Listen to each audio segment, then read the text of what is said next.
nggak berfungsi. Akhirnya apa? Saya sama istri mati-matian di sini menghafal Quran, walaupun agak susah. Karena selama ini saya kan kadang-kadang suka ngundang ustadz ke Hongkong. Apalagi kalau musim panas. Kenapa? Banyak orang yang dandanannya terbuka. Ya, ibu-ibu, mohon maaf.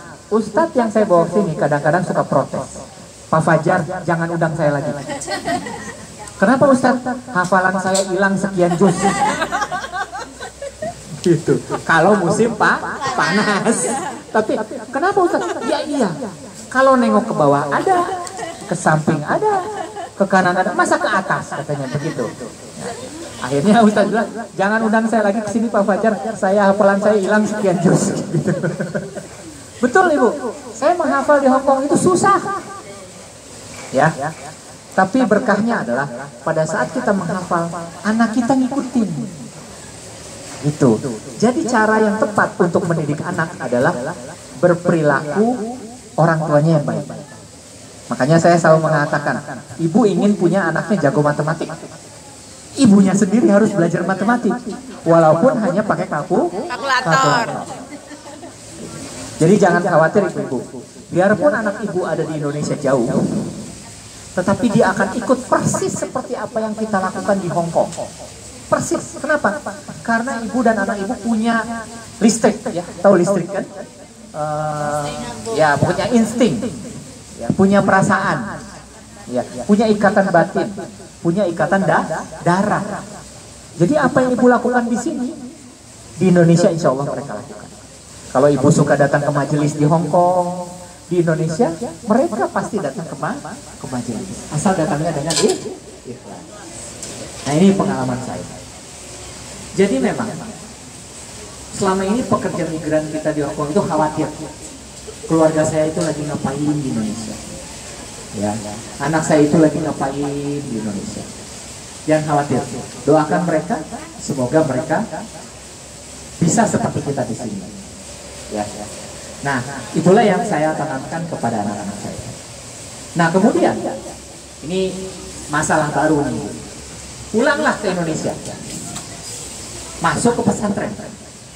Masalah baru muncul.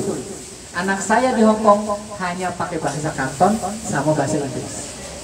Ya, bahasa Indonesianya nggak lancar. Datanglah ke pesantren. Di pesantren dites namanya PPKN. Tahu kan PPKN?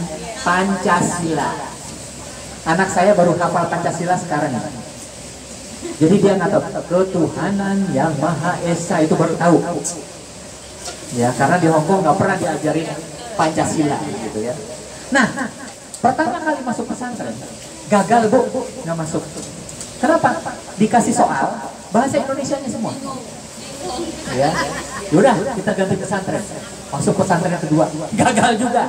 Lah yang ditanya bahasa Indonesia, IPA, IPS, soalnya bahasa Inggris. Sampai ke 4 pesantren gagal. Ya. Lalu apa yang saya lakukan? Saya datangi yang pemilik pesantren. Ustaz, tolong bantulah. Gimana caranya saya bantu? Itu soal yang bahasa Indonesia tolong ditranslate ke bahasa Inggris. Paling tidak jangan sampai siu-siu moyung gitu kan? Ya, jangan sampai nggak ngerti anak saya. Boro-boro mau menjawab benar, ngebaca saja nggak ngerti. Akhirnya udah, alhamdulillah ditranslate, alhamdulillah lulus. Nah, itu masalah yang saya alami pada saat ini. Tapi alhamdulillah, pada saat anak-anak ke pesantren belajar menghafal Al-Quran dan membuang jauh-jauh yang namanya HP. Tuh. Jadi HP itu dibuang. Anak saya kalau ngelihat HP nggak disentuh, bodoh amat. Jadi kalau butuh apa-apa, Daddy, can I borrow this? Oke. Ntar ke ibunya, Mami, can I borrow this? Kami hanya bisa berkomunikasi 30 menit selama 3 minggu. Ya, jadi dalam 3 minggu itu kita hanya komunikasi sebentar saja. Tapi itu bermakna. Saya doakan mudah-mudahan ibu semua punya anak-anak yang solehah. Tapi ada masalah lain yang muncul. Saya kalau di rumah suka menjadi imam. Masalah yang muncul adalah, Daddy, that's wrong. Bacaan saya salah.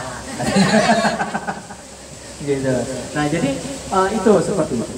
Akhirnya saya 3 tahun terakhir ini Bu belajar tahsin. Ya. Mohon maaf, saya disatukan dengan kelas 10 orang, saya laki-laki sendiri, yang 9 orang itu nenek-nenek semua. Ya. Kenapa? Karena saya ingin memperbaiki bacaan Al-Quran saya.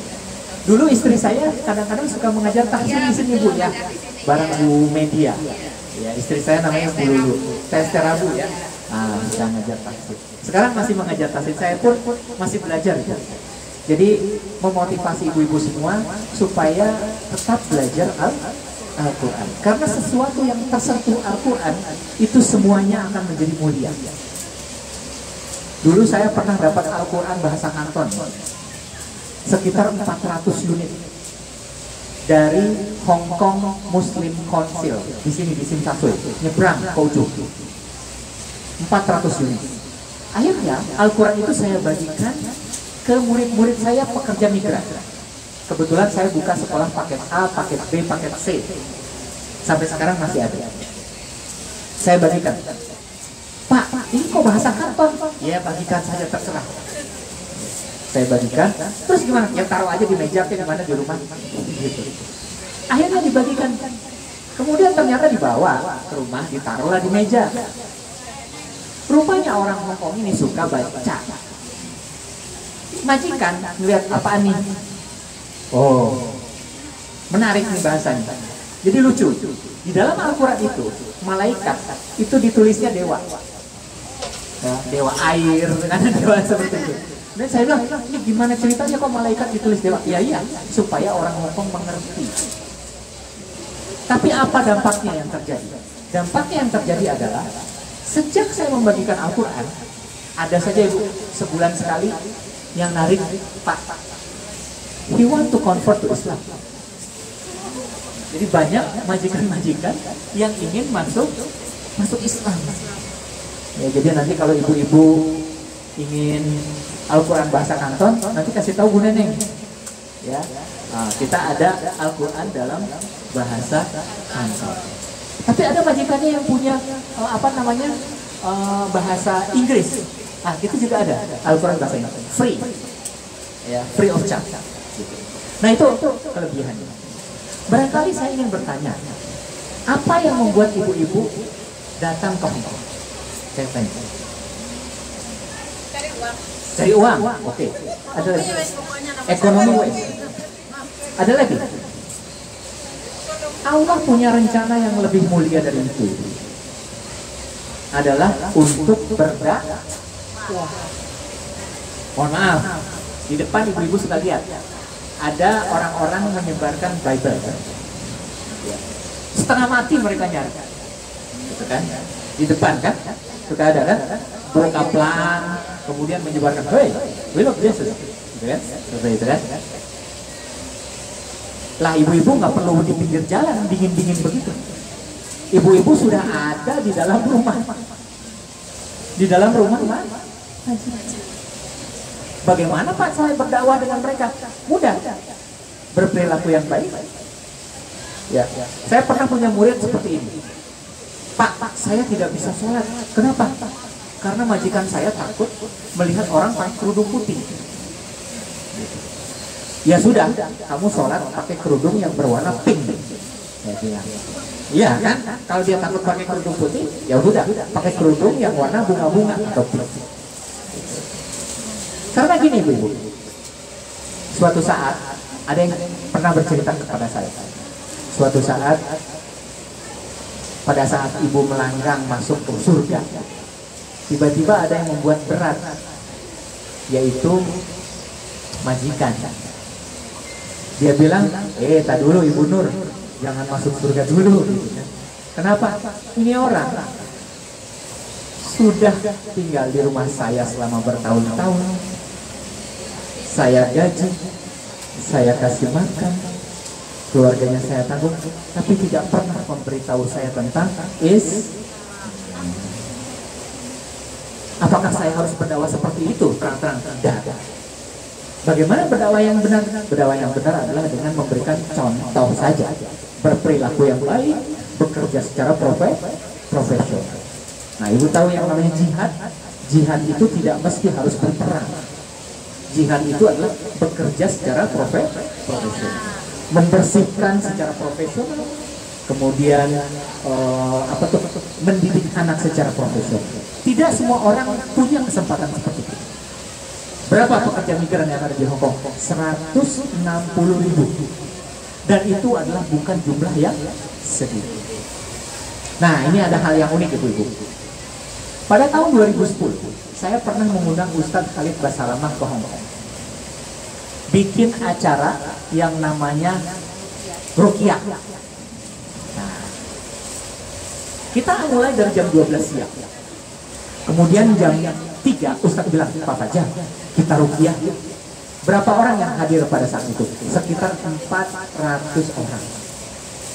Kemudian dibacakan tuh. Yang pertama baca surat Al-Fatihah. Yang kedua baca surat Al-Baqarah. Yang ketiga baca surat ayat kursi. Pada saat yang keempat membaca surat Al-Ikhlas, mulai itu ribut, teriak-teriak.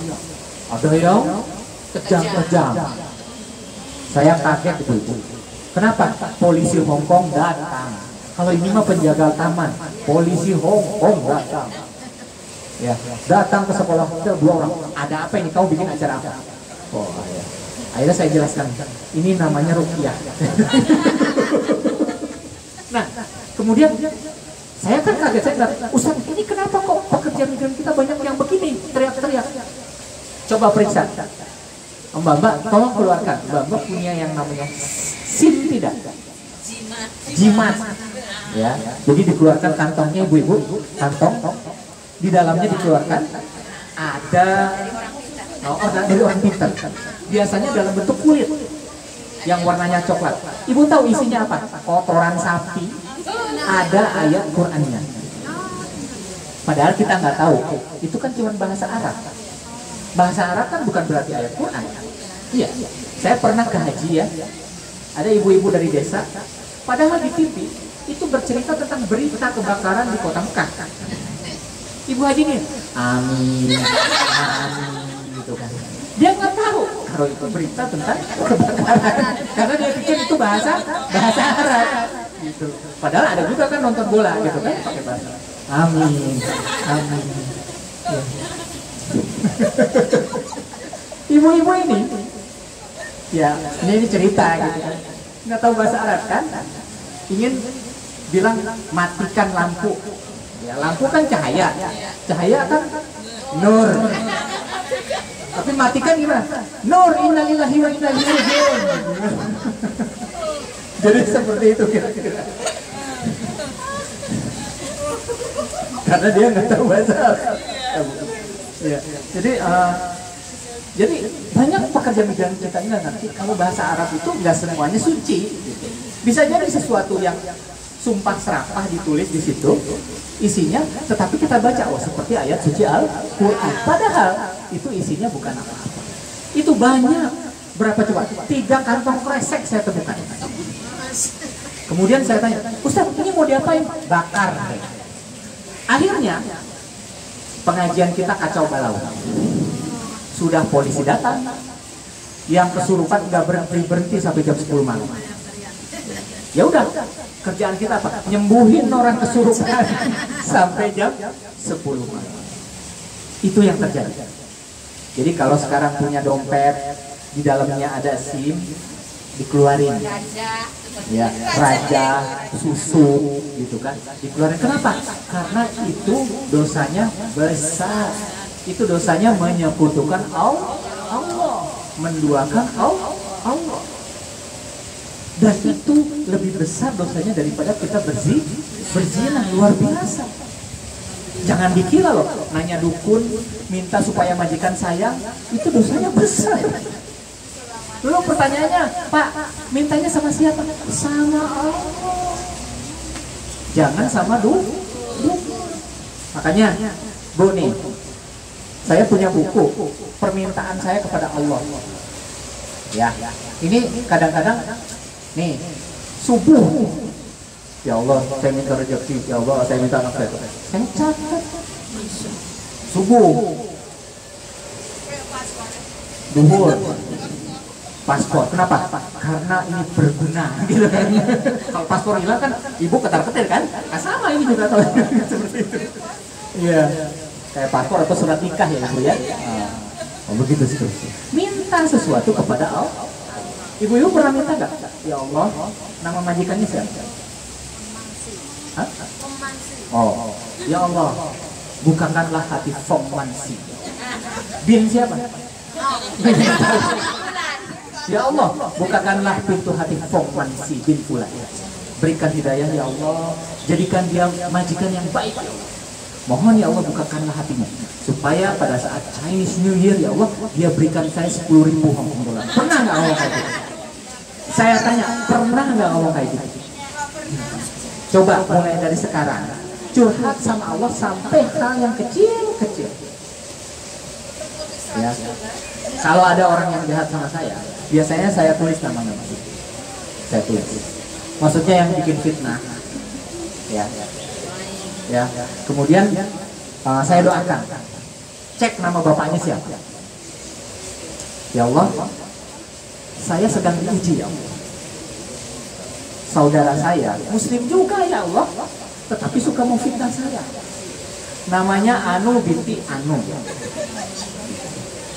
Lembutkan hatinya ya Allah. Balikkan hatinya. Ibu-ibu tahu, hati manusia itu sama berada di antara dua jari jemari Allah. Dua jari jemari Allah, dengan mudah dia bisa balikkan. Dengan mudah dia bisa balikkan. Jadi kalau punya suami suka berjudi misalkan, kalau punya suami yang suka menghabiskan uang ibu, sertifikat tanah digade-gadein, ya kan? Kemudian kalau punya suami yang ternyata pas ditelepon ada di tetangga, kebetulan tetangganya janda, gitu kan? Gitu kan? Kemudian pas ibu telepon ternyata yang angkat perempuan, kan panas gitu kan? Iya panas. Doakan supaya dibalikan hati. Sekarang gimana? Mau pulang pakai Cathay Pacific 5 juta. Iya nggak? 5 juta. Saya aja kemarin ketinggalan pesawat. Jadi ceritanya begitu Bu. Bisa Pak. Oh, bisa Pak. Nah itu saya kebanyakan kerjaan ibu-ibu. Jadi kemarin hari Rabu ya Bunda Neneng, saya udah pamit ke Bunda Neneng. Bunda, saya pamit ya ke Jakarta. Oke baik. Terus Bunda Neneng, Bunda saya masih ada di Hong Kong. Loh kok begitu? Jadi saya lihat tiket Bunda. Lihat tiket. Di tiket itu kan tertulis arrival kedatangan itu jam 10 malam. Saya ngebacanya jam 10 malam itu berangkat dari Hong Kong. Jadi saya datang ke bandara jam 10 malam. Berarti kan jam 10 malam itu pesawat sudah sampai di Jakarta. Jadi kebanyakan kerjaan begitu. Sampai istri saya bilang, astagfirullahaladzim ayah. Katanya gitu. Kenapa kok bisa ketinggalan pesawat? Tetapi kan itu kalau menurut saya berkah. Kalau misalkan nggak begitu, saya nggak bisa ketemu Ibu Nur kan? Iya nggak bisa ketemu ibu-ibu semua. Nah itu kisah saya tertinggal pesawat. Jadi 5 juta hilang. Ya tapi insya Allah ada rezeki yang lain. Nah jadi kemarin saya mewisuda anak-anak saya yang lulus SD, SMP, SMA di Syumwan. Iya 120. Bunda Neneng juga hadir. Nah itu kisah saya terkait dengan itu. Nah jadi ibu-ibu, kalau sekiranya ibu ingin meruqyah, jangan minta sama orang, tetapi ruqyahlah diri sendiri.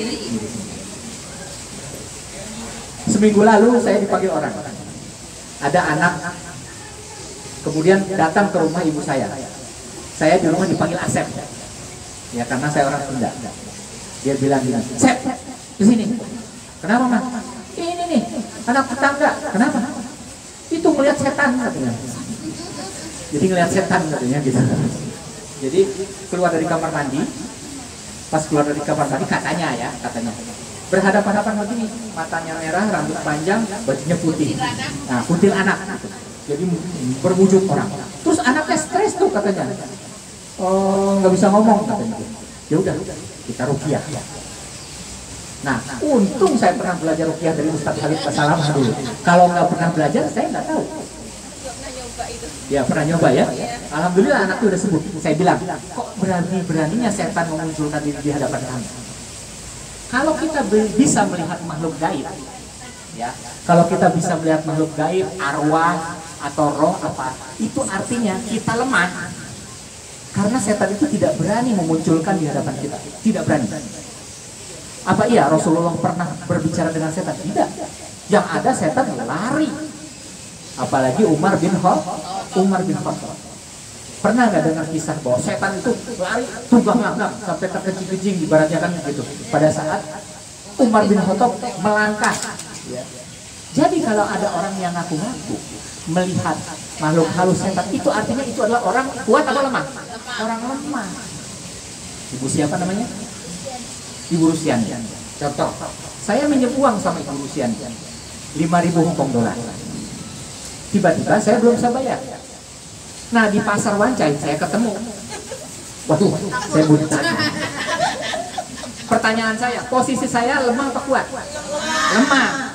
Saya berani nggak ketemu dia? Ibu Rusiani kuat atau lemah? Kuat. Makanya saya nggak berani. Berarti Ibu Rusiani kuat. Jadi kalau setan berani memunculkan di hadapan kita, berarti kitanya yang lemah.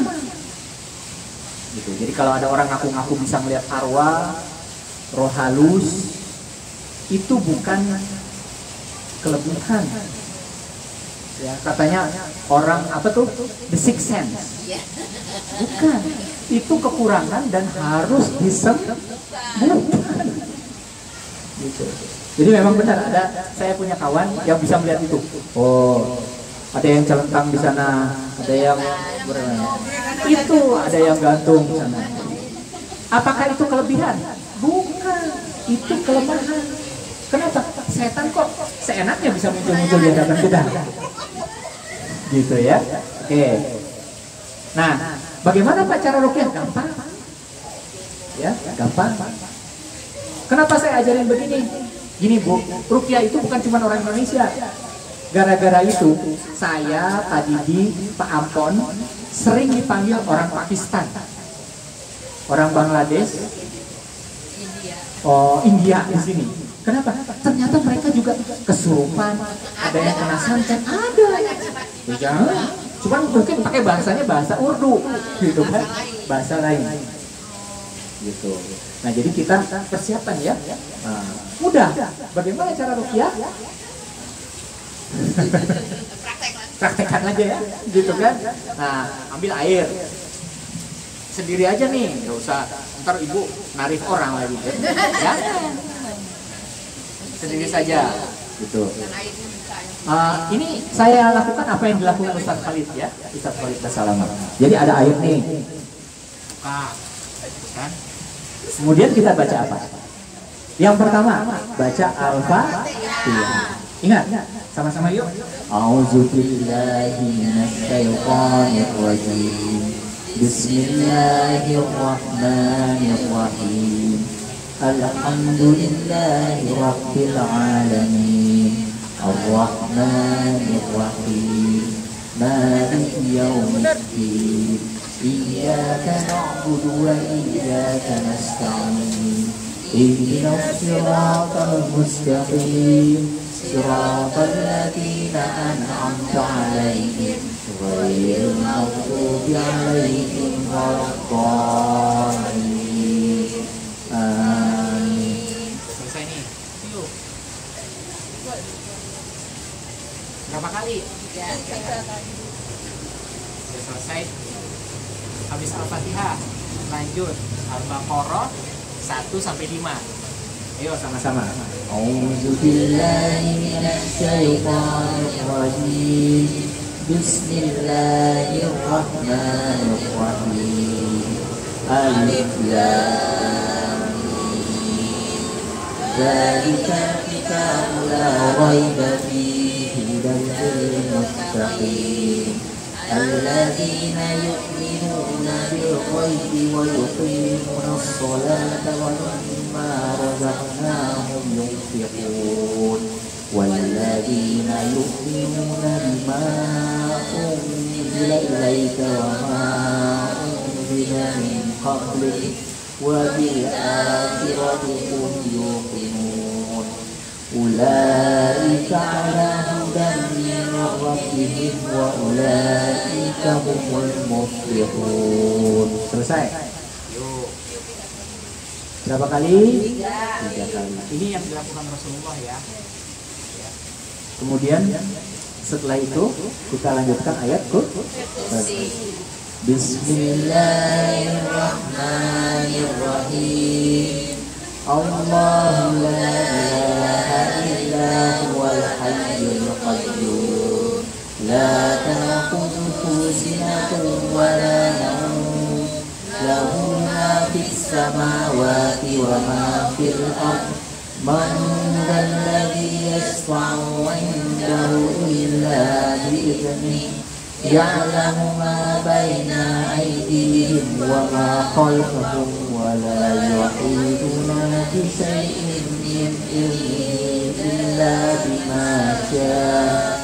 Wasi'a kursiyyuhu as-samawati wal ardh wa la ya'uduhu hifdhuhuma wa huwal 'aliyyul 'azim. Sudah hafal semua tuh. Berapa kali, Bu? 3 kali dulu. Nah, kadang-kadang di sela-sela itu bisa kita minum, atau kadang-kadang kita ambil ini, kita jadi nggak usah bayar mahal-mahal, karena terus terang Rasulullah juga tidak menganjurkan kita meminta orang untuk meruqyah kita. Nggak dianjurkan kan? Baru 3 kan? Keempat, Al-Ikhlas. Bismillahirrahmanirrahim. Qul huwallahu ahad. Allahus samad. Lam yalid wa lam yulad wa lam yakul lahu kufuwan ahad. Berapa kali? 3 kali. Al-Ikhlas, Al-Falaq. Bismillahirrahmanirrahim. Qul a'udzu birabbil falaq min syarri ma khalaq wa min syarri ghasiqin idza waqab wa min syarri naffasati fil 'uqad wa min syarri hasidin idza hasad. 3 kali. Ya, ditiup juga. Jadi setiap baca ditiup 3 kali. Kemudian An-Nas. Bismillahirrahmanirrahim.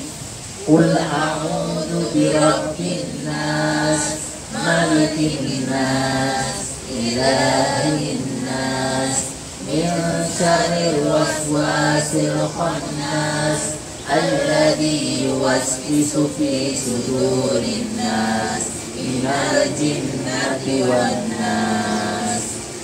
3 kali juga. Sama di tengah-tengah itu.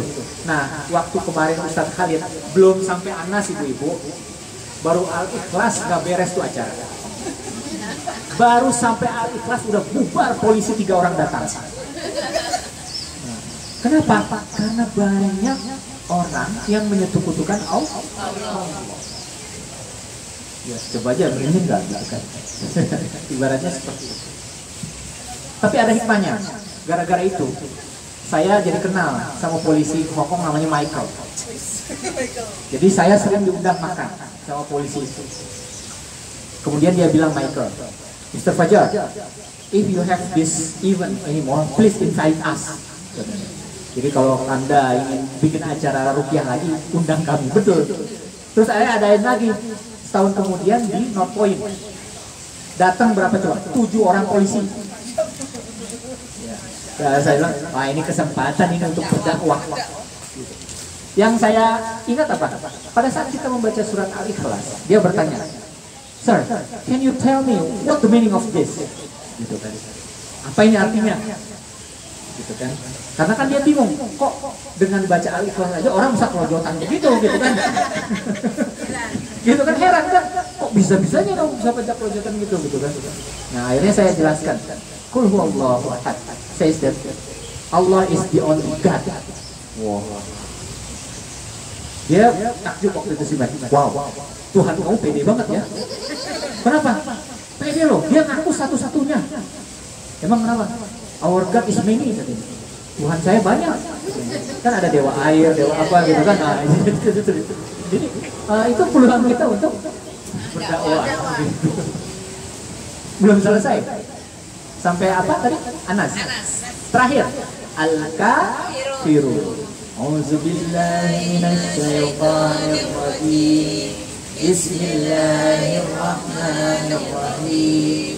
Qul ya ayyuhal kafirun la a'budu ma ta'budun wa la antum 'abiduna ma a'budu wa la ana 'abidun ma 'abadtum wa la antum 'abiduna ma a'budu lakum dinukum waliyadin. Lakukan berapa kali? Ingat Ibu, coba saya tes ya. Yang pertama apa tadi Ibu? Yang pertama Al-Fatihah. Yang kedua Ibu Al-Baqarah ayat 1 sampai 5. Yang ketiga Ibu ayat kursi. Ya, ayat kursi. Yang keempat Al-Ikhlas. Kulhu. Yang kelima Ibu Al-Falaq. 6 An-Nas. 7 Al-Kafirun. Udah selesai, nggak usah bayar $500. Ya, kita lakukan setiap pagi dan sore.